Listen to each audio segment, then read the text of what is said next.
Cancel Court with Judge Tony Towns. In this episode, the trial of Tupac versus Biggie. And Mr. Smith made an argument earlier. He was fat. He was. I'm fat. Mr. Smith is fat adjacent. And now, let's go to the courtroom. In this corner, this time, he looks like a volunteer at a light-skinned homeless shelter. Please welcome Craig Smith. In this corner, looking like the first elementary school principal to say, "F them kids." Please give a warm welcome to Tahir Moore. Come to order. Cancel Court is now in session with Judge Tony Towns. Good day, ladies and gentlemen. The East Coast, West Coast hip-hop rivalry has been debated in barbershops, on social media, and on corners across America. From friends to mortal enemies, both young artists' murders go unsolved to this day, and justice has never been served.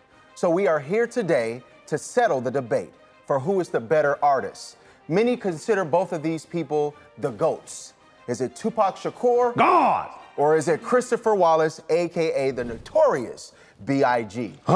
We have lawyer Craig Smith representing Tupac Shakur. Welcome back to Cancel Court, Mr. Craig. Last time you were here, you were defending the 90s as the most dangerous era.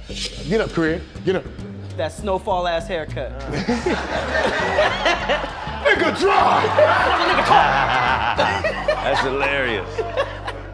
It seems like you even dressed like a nigga from the 90s. Yes, Are you the 90s lawyer for the entire generation? I think I am. I think I'm the guy. Yeah, I'm him. Well, welcome back, sir. It's a pleasure to have you here. Appreciate you having me, Your Honor. And we have newcomer, Mr. Tahir Moore, representing Biggie Smalls. Mr. Tahir Moore, welcome to Cancel Court, sir. Thank you. A lot of the fans have been calling you to finally make an appearance, and it's a pleasure to have you here. Some consider you to have the fattest ass in comedy. Yeah. Pause. How is that, and how did it come to that? Well, you know what? I don't deny that I have my mother's hips. Okay, they're childbearing hips, but I would defer to Clayton Thomas as the fattest Clayton. ass in comedy. And that's my dog. That's my dog. He got yams. CT got some things on him. Well, thank you, sir, for that explanation. Absolutely. Well, we welcome both of you. Both sides will have 2 minutes of opening statements. Then you will present factual evidence to the jury. We will end with 2 minutes of closing arguments. Once all evidence is presented, the jury of peers, without bias, will decide who's the better artist. Is it Tupac or is it Biggie, based on the evidence and presentation presented? I do not decide the fate of this case, nor do my wonderful bailiff, Miss Ariel J. Listen, like I tell you every show, it is a pleasure, and my God, it's an honor, so thank you for being here. We will begin with Biggie Smalls' representation. Mr. Moore, please begin with your opening statement. All right, thank you, Judge. Just want to say I think that's sexual misconduct, but that's not my business. It's reporting the news. Man, this is monumental, people, huh? Two greats. And I don't think we're here today to discuss or debate that. I think we all understand that they're greats, right? I mean, it's certain songs that you hear from both of them, you just, it was all a dream. I used to read Word Up magazine, huh? Salt and Pepper and Heavy D up in the limousine, hanging pictures on my wall, come on. You felt that. Even if you didn't want to be a rapper, you felt that because you had a dream of something that made you want to hang some pictures up on your wall that you look forward to, you aspire to. So I'm not here to debate their lyrical ability. They're both GOATs. I'm going to be arguing the point that Biggie was the more relatable artist, right? He was more in tune with the people, I feel, because... Obesity? Mr. Smith. I mean, you know... Heart disease. Listen, Craig, I get it. High I get it. cholesterol. I'm gonna get to that. I'm gonna get to that. He was gonna die anyway, nigga. Listen. We all gonna die, Craig. We all gonna die. I understand and Biggie understood that we all have limits. He knew his limits. Biggie knew he wasn't no looker. He even said it in a song. Heartthrob never, fat and black as ugly as ever. However, I stay Gucci down to the socks, right? He set the tone for big guys to be able to dress nice. We didn't just have to wear track suits, right? Gucci down to the socks. A pair of Gucci socks cost $500. on something that might not even be seen. That is the consideration he took, right? As a matter of fact, he made people in Gucci and Coogee feel as important as the people on the street clothing and flannels and Timbs. As a matter of fact, in honor of Biggie, let me go ahead and throw this on real quick because I want to be relatable to everybody in here. See how easy it is to switch from one, but I'm the same person. You forgot right? your sandwich, nigga. That's in my pocket, okay? Now I can't fasten this flannel up. I'm not gonna hold you. But that's my way of honoring Biggie. He couldn't fasten his up either. Now you can make the jokes, you can crack about his looks and all of that, but he still pulled Kim. And he still pulled Faith. He did all of this. Being fly, being cool, being a hustler, being one of the biggest rappers in the United States, in the world. All while battling with sleep apnea. I don't know if you guys have a CPAP. I do. Traveling with that on the road, he was right. More money, more problems. You leave a CPAP, now you gotta buy a new one. I bought 6 this year, guys. I know what it's like. I know those problems. And Mr. Smith made an argument earlier. He was fat. He was. I'm fat. Mr. Smith is fat adjacent. But he's been fat, I've seen pictures. We all got our crosses to bear. But it's not just us, it's not just me and Mr. Smith. 2/3 of the US adult population are overweight or obese.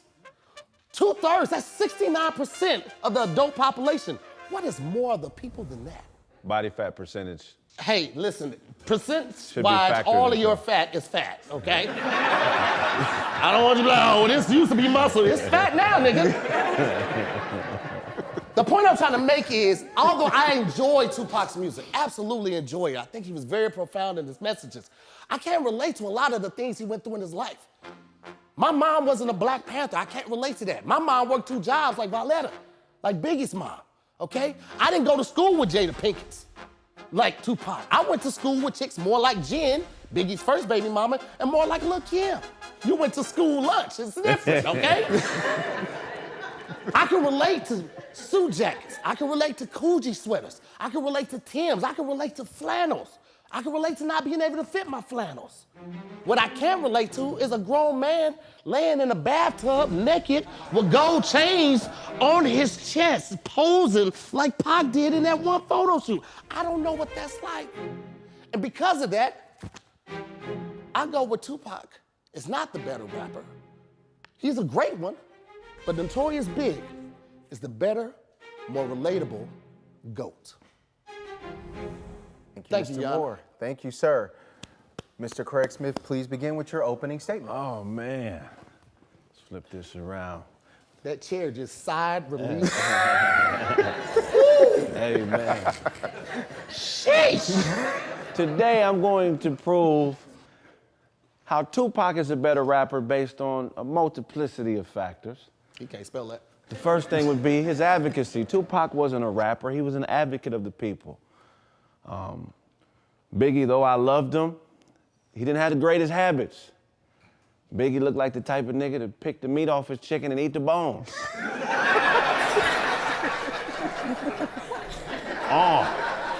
It's like a gusher with marrow in the middle. This is a very difficult argument because both of these guys are versed in rap. They're both great MCs, they're both respectable men. But to me, there's a few things that forecast the difference in the two human beings. Excuse my stuttering. Swallow your food first, Hey. fat ass. So Tupac's most streamed song ever is Ambitions of a Rider. What is a rider?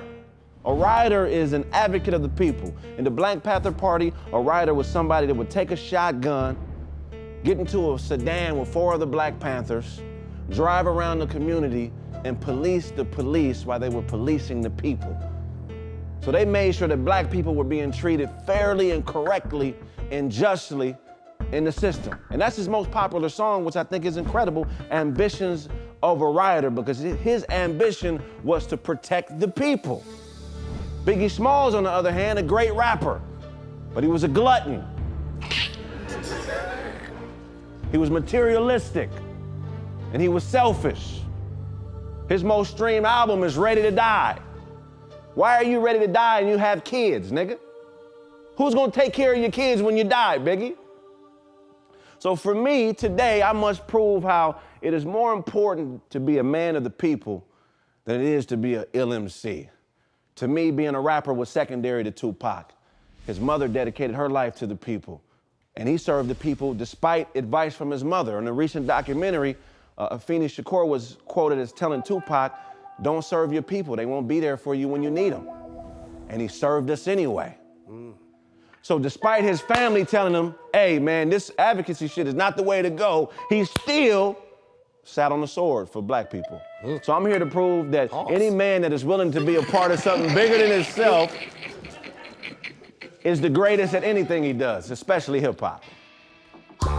Don't forget to share so Defiant niggas can afford the real beats. We'll be right back.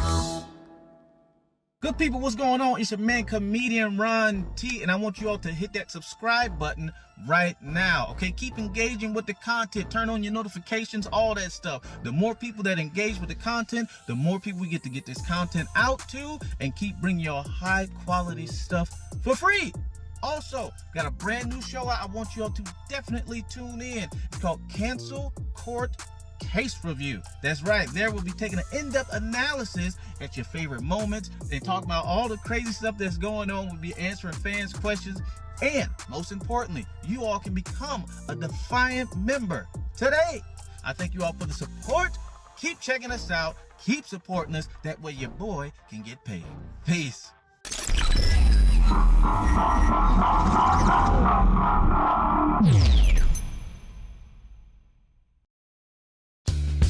You may begin with your first piece of evidence, Mr. Moore. If you don't mind, I would love to submit something as Exhibit A. Yes, into the docket. Yes, you may. Absolutely. Okay.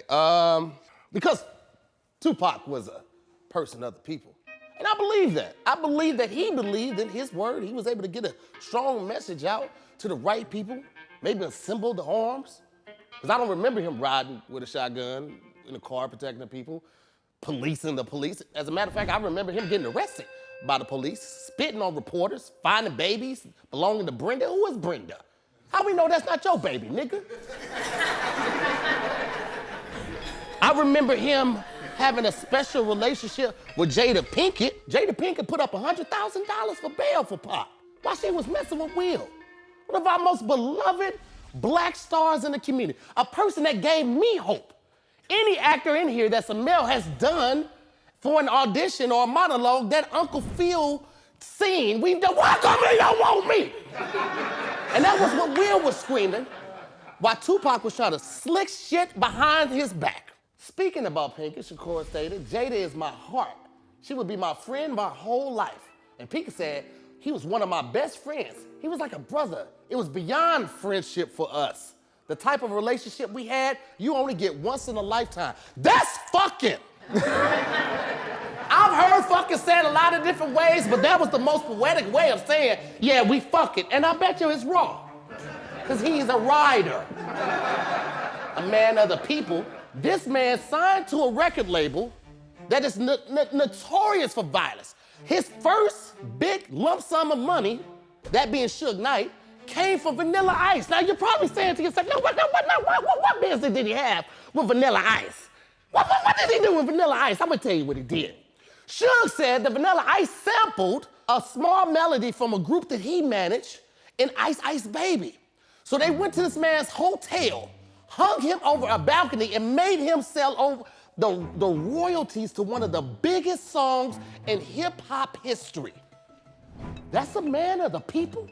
Definitely. That's your king? Objection. On what grounds? I can hear his Mr. stomach growling. Y'all, he saw me make a Postmate order earlier. I feel like that should be stricken for the record. It is stricken from the record, sir. Thank you. You may proceed with you have 30 seconds. This is all I'm gonna say about Lassane Parish Crooks. LaShawn. Oh, it's just LaShawn, because it's spelled who knows type of way, okay? Changed his name from that to Tupac to Shakur to Machiavelli. Like, who is this nigga? He's moonlighting as a person for the people, but he's all about self. Nothing further, Your Honor. Thank you, Mr. Moore. Mr. Smith, you may present with your evidence. Hey, give it up for the bullshit. All right. Hey, man, if you are a black male or a black woman and you have the opportunity to be famous, you are a philanthropist by default. You are an example of the youth, whether you fail or whether you succeed, of what you can be. I object, Your Honor. On what grounds? Boosie is a celebrity and he got people putting their pussy online for $1,000. That's not philanthropy. Commerce. That's not philanthropy, that's pimping. That's cyber pimping. Yeah. By his standards, Your Honor. That's all I'm saying. I'm just trying to get clarity. Overruled, Mr. Smith. Please begin with your statement, please. Some of us are philanthropists by default, and some of us actually choose that path. So Tupac had a record label, a production company. I forget the name of it, Tupac Records or some shit like that, right? So there was a parent or a child who was dying from cancer. His name was Joshua. And his parents wrote a letter to Tupac and said, "Our son's dying wish is to hang out with you for a day." Tupac read this letter, flew to Maryland, took the kid to a basketball game, kept in contact with him. I want to say he paid for the funeral, but I'm not sure. And when the child died, he renamed his production company Joshua's Dream Productions. This is philanthropy. Atlanta, Freaknet, hoes everywhere. I mean, just with beat up vaginas. Hey, look, I want to show you a picture of my girl's vagina so you can see. See, this is. Damn. It's a picture of my girl's vagina. You see that? Right, bam. Everybody sees it. Okay, cool. Please say to the jury what that is. This is actually lunch meat. This is lunch meat. I bring this up for a reason. So Tupac is in Atlanta, and he's lunch meeting vaginas. He's destroying them. He's partying, though. He's hanging out with Tretch. He's hanging out with, Suge Knight. He's hanging out with MC Hammer, the heathen he is. We all know MC Hammer's a gangster, right? Just a bad guy. Allegedly. Allegedly. He's hanging out with all these celebrities in the back of a limo, driving to a party. And what does he see outside of his limo? He sees a black man being attacked by two off-duty white police officers. He could have stayed in his vehicle like Tretch did, like Hammer did, like Suge Knight the gangster did. But he didn't. You know what Tupac did when he seen this black man getting attacked by two off-duty police officers? He hopped out the limo, pulled out his gun, and shot one of the dudes. He went to court for this and beat the case because why? Self-defense is a thing in Georgia. You can have a pistol, you can carry a gun. So my thing is this, he wasn't allegedly a rioter. He was an actual rider who did actual work and actually cared about the people. He didn't talk about Gucci as much as Biggie, even though he said he's the one that taught Biggie higher fashions. He's also the one that helped Biggie get companionship from females. Tupac is quoted as saying, "I remember when you used to sleep on the couch and I used to have to beg bitches to let you come in the house." So this is really a case of student versus teacher. I object to that last part. Objection. That was hearsay. Nobody else heard. That is correct. that Sustained, statement. Mr. Smith. All right, so I just wanted to your final prove point. that he was really a writer and about the people. Those are two examples that prove Tupac is who he said he was. Who shot ya? Find out when Cancel Court returns. Please reveal what we now put in rap and hip-hop music as to be the standard of beauty. Ladies and gentlemen, do I need to say more? What is this?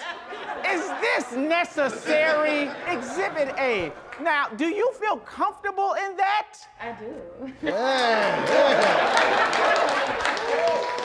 Y'all really fucking my shit up right now. Y'all was supposed to come here and be queens on some Oprah shit. When I called y'all, I didn't know y'all was built like that. My God, what the fuck? Put your coat back on, please.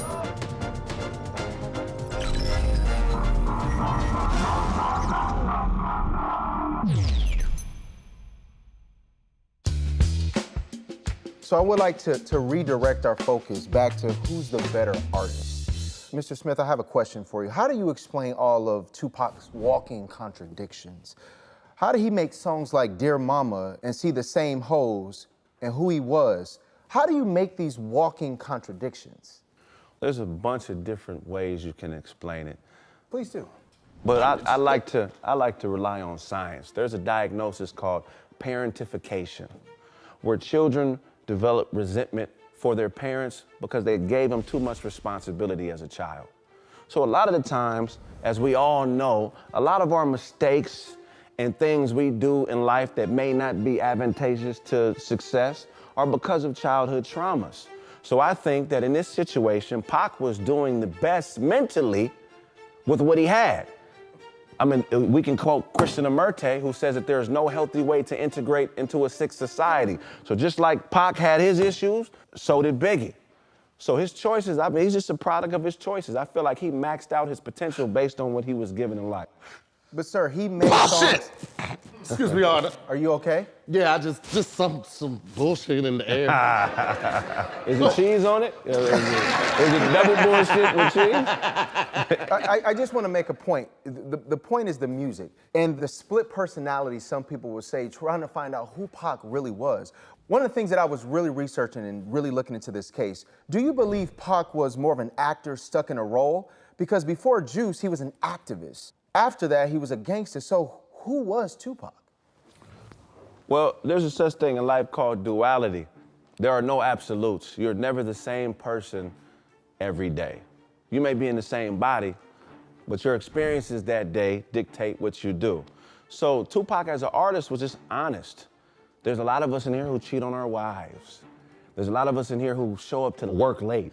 I mean, there's duality in life. So Tupac was just an honest artist, and he was all the things he said he was. He may not have been a Crip or a Blood, but he definitely was a thug, and a thug is somebody that lives by their own rules. I don't think he was trying to be perfect, because what you have to remember is there are no perfect messengers, only perfect messages.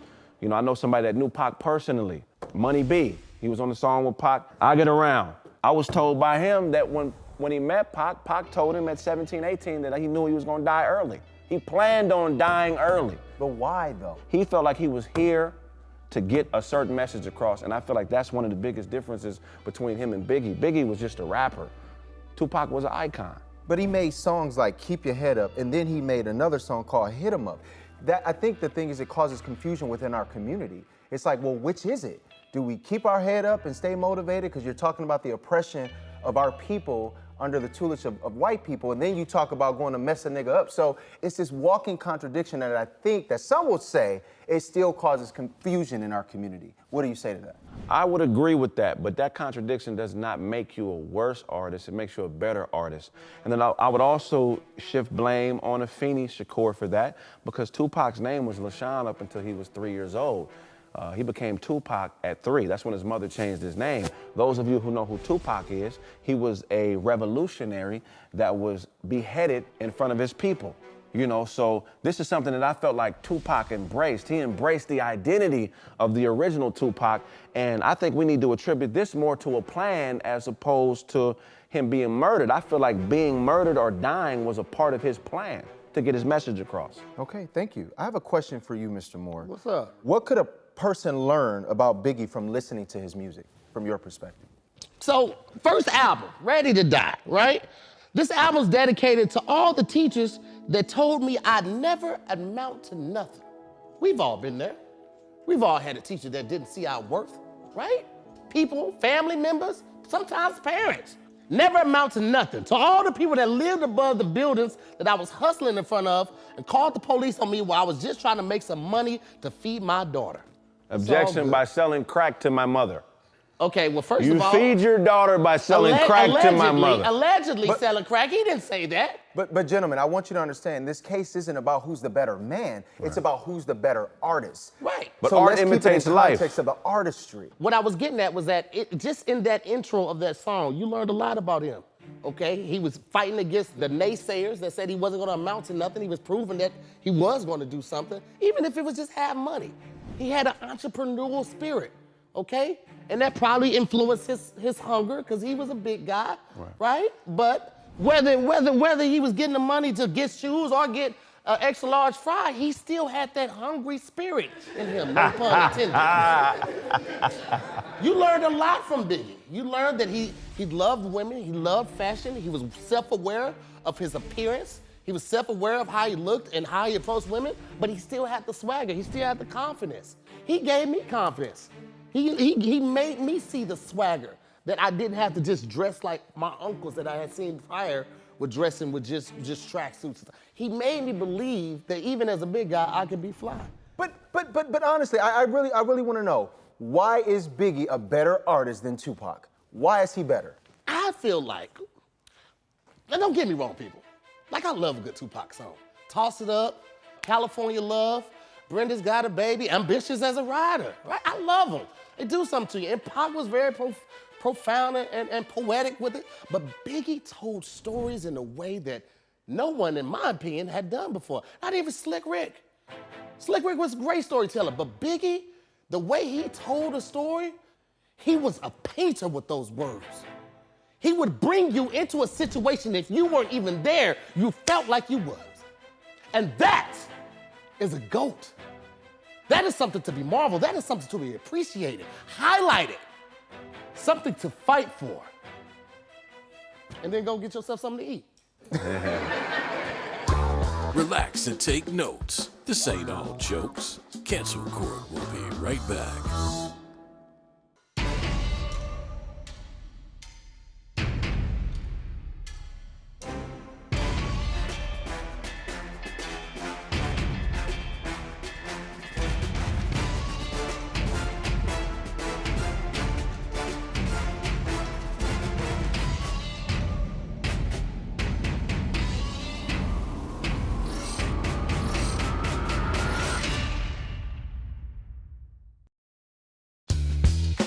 You have a rebuttal to what you just heard. Of course. Hey, man, we want to talk about these pictures that Biggie painted, right?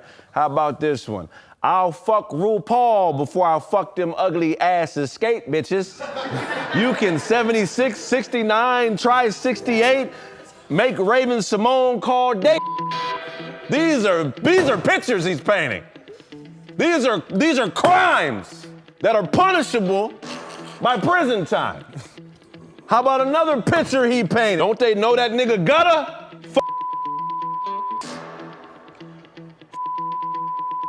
Throw him over a bridge. And that's how it is. My shit laid out. It didn't even rhyme, nigga. How about some Tupac quotables? Now just know, just know if you did that, you know it's some songs I'ma go to. Hey, handle your business, okay, player. go, just long as you know. Through every dark night. Oh, you son of a bitch. There's a bright day after that. So no matter how hard it gets, stick your chest out and keep your head up. Martha Stewart could relate to that line. I don't know if she could relate to fucking RuPaul. How about some advocacy in his lyrics? Long live the rose that grew from the concrete when no one else even cared. The rose that grew from the concrete. Do you know how fucking hard it is for a rose to grow through concrete? That is the struggle he advocates for. Being black is being a rose under the concrete. You know how many minds Tupac watered with statements like, you gotta make a change. You see, that old way wasn't working. So now it's on us to do what we gotta do to survive. These are in rap songs that sold millions of records that people heard all over the world. That's why Tupac is the greatest artist of all time. Whoa, that was good. That was good. May I redirect, Your Honor? Do you mind? Go ahead, sir. I think that was fantastic. Oh, Jesus. Right? Oh. Keep your head up, Brenda's Got a Baby, Dim Up. Oh, these are fantastic songs. But Mr. Smith would have you think that we forgot he mentioned duality. The same person that wrote those amazing lyrics, right? The same one that called all of our women queens and lift your head up, queen, was the same one that called them bitches, right? Now, yes, bitch is a loose term in hip hop. Biggie said it all the time too. He definitely quoted a couple bitches in there. But he never called them bitches queens. He knew a bitch knew her place and a bitch place stayed in a bitch. He never tried to transform them to queens. He kept them as bitches. That was Pac that was selling these bitches through dreams. Which is it? Now that's number one, right? Let's go back into some lyrics because you said that real quick. You gave us some cool shit, real smooth shit, right?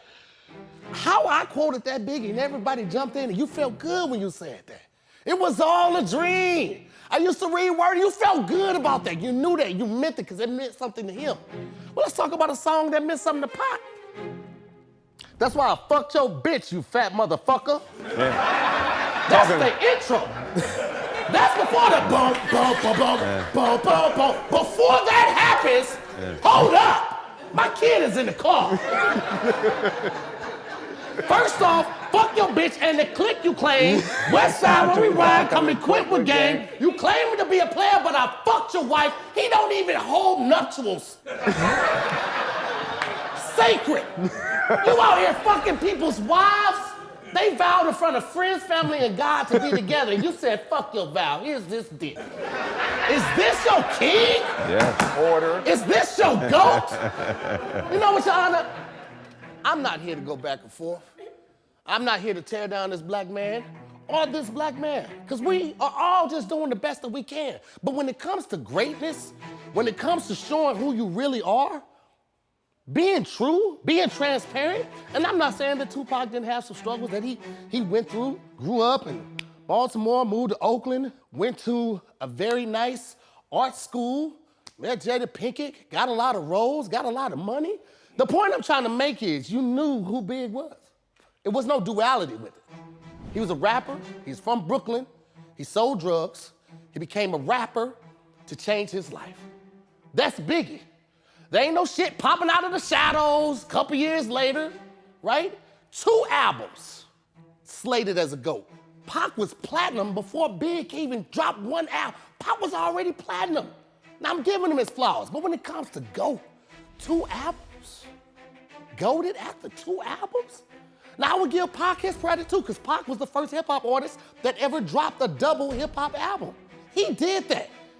And that shit went crazy. But he was no Big. He wasn't a bigger GOAT. Objection, he definitely was bigger.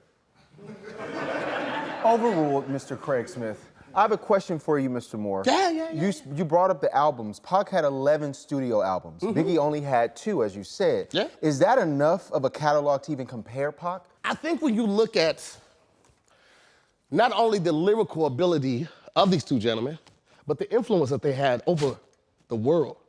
You had people aware of the East Coast, West Coast beef that weren't even in the United States. These 2 black men, with their rapping ability and their influence, made an entire country split into 2 cities, basically. Not even coasts, cities. I think that right there puts him in a category to be a GOAT.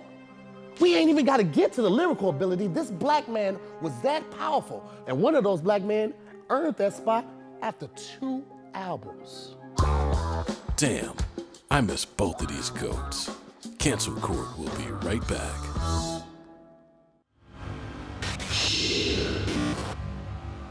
Share. Share it with your granny on Facebook. Share it with the woke mob on Twitter. Share it with your Instagram crush. And don't forget to like, comment, and subscribe. We appreciate all your support. I have a question for you. Do you think Hit 'Em Up was a good diss record, or was it just a bunch of mean shit over a beat? First off, fuck your bitch and the clique you claim. It's West Side till we die, coming quick with game. He's speaking truth. Art imitates life. You claim to be a player, but I fucked your wife. Biggie did think he was a player. He wore Versace. He talked about giving women one more chance, and he thought he was a player. He's a player president too. He was not only a client. It's a diss record. That's a part of the competition of hip hop. That has existed since its inception. Diss records didn't start in hip hop. They started off in jazz in the 1920s. There used to be scat battles and diss records between blues singers and jazz artists. This is ingrained into our culture. Prince and Michael Jackson had beef. Sam Cooke and Bobby Womack had beef. This is just a part of our culture. Competition, if you look up science and you look at what competition does to the brain, competition actually makes us smarter. The reason that this society has progressed to where it's at now is because of competition for resources. People had to be very crafty and plot and plan in order to survive. And this is just a part of everything we do in life. This isn't, competition isn't a rap thing, it's a human thing. Well, I have a question. I'm going to throw this out to the both of you. You can answer this. Could you talk about the impact of your artists, what they did for other artists, who they brought into the game, who they helped elevate? Could you talk about that? By all means. Oh, yeah. I mean, both of these guys, I will admit, did a lot for people around them. Pac, maybe a little bit more. Really? The Outlaws. There's 50 niggas in Outlaws. Name them. There's too many. Name the album. There's too many. No. Name the Outlaws album. The Outlaws don't have an album, but they featured on a lot of Tupac's music. There you go. Okay, let's also talk about his friendship with Tretch. He helped Tretch out a lot. Tretch should have been irrelevant 29 years ago. But because of Tupac and his association with Pac, Tretch is relevant to this day. Sometimes I see Tretch outside the club with a trench coat on and a long beard looking scary as fuck. And everybody stops and talks to him, and every question I hear him ask has to do with Tupac. I've never heard a nigga ask about Naughty by Nature when I see Tretch. They only ask about Tupac. It is a little weird how much he does that. I mean, look, Tretch is a legend to me. As an MC, I spit too. Pick up the album, The Chill Never Withers, Cluster B. But check it out. Is this recent or was this in the 90s? No. Man, I got 8 albums. Oh. Just released one a couple months ago. He did them with the Outlaws. And I wasn't trying to be disrespectful. That's funny, man. But there's something else that I want to talk about within that question, and that's the titles of the song. If we run their top 19 songs and we go title for title, this shows you why Tupac is a better artist, because he understood how to catch you with the hook. He would catch people with a positive hook. California Love. Biggie bit that formula with Going Back to Cali. Then we have Dear Mama. Then Biggie kind of stayed in those same sentiments with Miss You. Then we got I Get Around. Biggie had Players Anthem.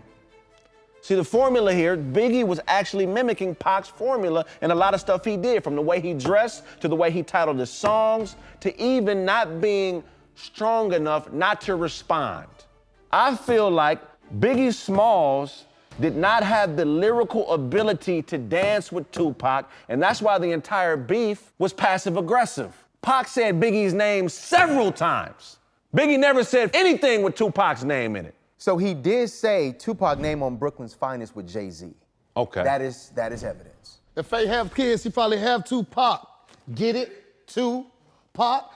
Wow, that's a lot of holes in your argument That's right so now. passive-aggressive. How about fuck you, Tupac? Wow. How about I fucked your wife, Tupac? Wow. Get what, nigga? I don't like you. Say that. And we go back to the titles of the song. They tell the story. I ain't mad at you. Kick in the door. Now Biggie's getting frustrated. You wanna kick the door in now, nigga? Me and my girlfriend. Me and my bitch by Biggie. Why is this nigga biting my style? I'm pretty sure Pac was looking in the mirror like, he does everything I do. This is narcissistic mirroring. This isn't creativity. This is a nigga taking my aura.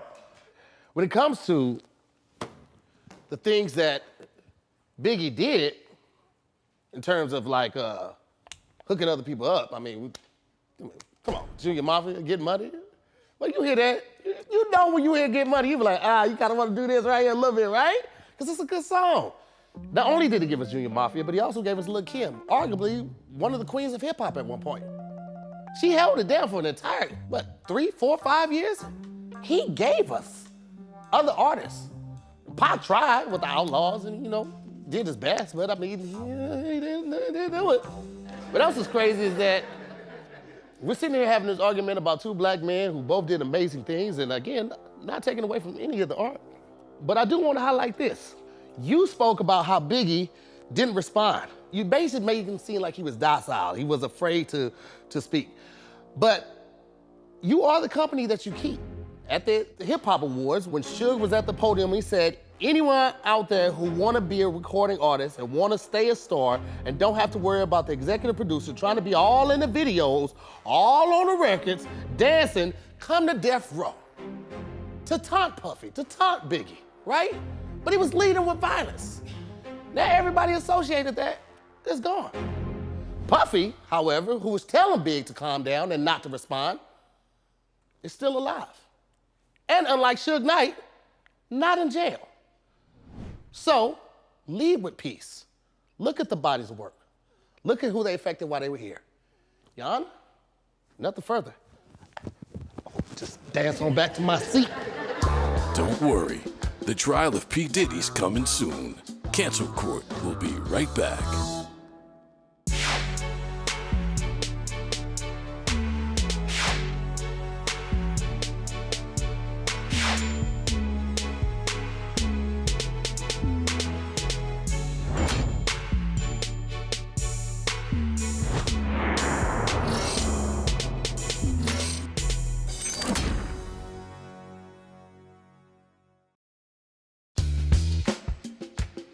You may begin with your closing argument, sir. I won't need the whole 2 minutes. First of all, I just want to say rest in peace to Tupac and Biggie Smalls. We miss you guys. Biggie had a song called 10 Crack Commandments. He was teaching niggas how to sell crack. Hard imitates life. Pac had a song called Against All Odds. So if your parents were on crack and you listen to that song, that could be something to make you try a little harder because the odds are against you. One man told you how to deal with the pressure, another man taught you how to succumb to the pressure through materialism. So I would say this, I would compel you to look in your hearts and decide what type of man do you want to side with as an artist? Do you want to side with somebody that's trying to help you? Or do you want to side with somebody that doesn't mind selling crack to your daughters and your cousins and your mother and probably even you? You ain't got to buy the crack.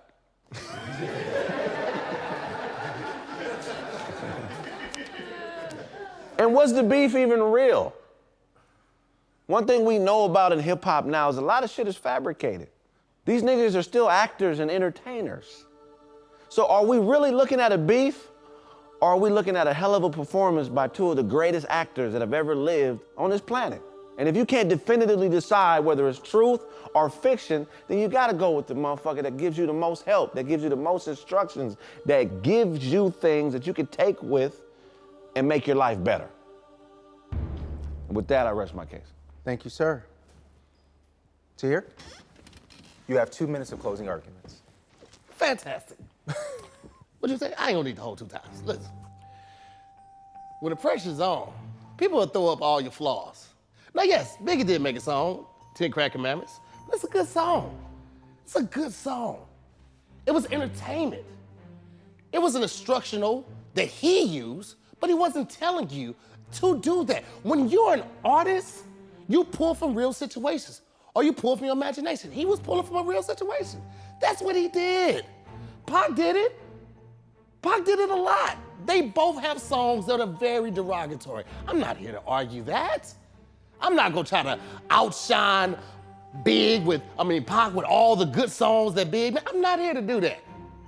What I'm trying to tell you is why Biggie was the better artist, and that was because he was just more relatable. We found out stuff about Pac posthumously 3, 4, 5, 6, 7 years. Like, damn, what else, right? What else? But we knew everything about Big. It was in our face. He felt like somebody you would be cool with. I would get a burger with Big. I would like to get one with Pac. He'd be like, no, I don't do that swan shit, power to the people. Nigga, shut up. It's too many layers. If I gotta go 16 layers to get down to know who you are, then who the fuck are you? But with Big, you knew who he was. He was a dope-ass rapper from Brooklyn, black as hell, fat and black as ever. However, Gucci down to the socks, sleep apnea, but he gonna have a good time. He made music that made you have a good time. Yes, he had some deplorable lines. Yes, he had some deplorable tracks, everything. But overall, you knew who he was. He was a purpose on other people. He's a down-to-earth, relatable rapper. And that was my argument today. And if you felt like I got that across to you, even though we're on the West Coast, if you felt like I did my job getting that point across, then you have to vote Biggie. It doesn't make sense not to. I'll rest my case. Thank you, Mr. Moore. We will come down to the verdict. This is a historical, monumental moment in cancel court history. It is up to you, the jury, to decide this case. It's not up to me to decide. It's not up to the beautiful Ariel. Thank you again for Nigga, always you gonna being get in trouble. Yeah. Thank you for being here. All those in favor of Biggie being the best artist, raise your right hand and say aye. Thank you. All those in favor of Tupac being the better artist, raise your right hand and say aye. History has been made, a verdict has been rendered. It is hereby in this court that Biggie Smalls is the better artist. That is so ordered. Thank you, Your Honor. Thank you, Your Honor. I'm going back to Kelly. Bullshit, man. We in LA, and I just convinced a jury full of LA natives that Biggie is a better rapper over Tupac. Thought I won that trial, man. Boom! Monumental, never been done before, okay? There was some important evidence I forgot to bring to the table that would have got me the definitive victory. I'm playing the lottery tonight, baby. Ha! I had a witness that said he knew the real reason Tupac and Biggie was beefing, and it's because Tupac got tired of Biggie being musty all the time. And I forgot to say that. I am a Tupac fan, but in this situation, I just felt like Biggie was the superior rapper of the people. In the comments, man, go ahead and tell them who really won this trial, man. We in LA. I'm finna go to a bar. They probably gonna be playing Pac, but I'm gonna play Biggie on the way there, okay? As a victory run of songs. Victory is something with victory, okay? Because I won. I was victorious with that. Comment below if you think I won. God, God, God. I feel like the man, because I got on my lucky draws. Psych, I don't wear underwear.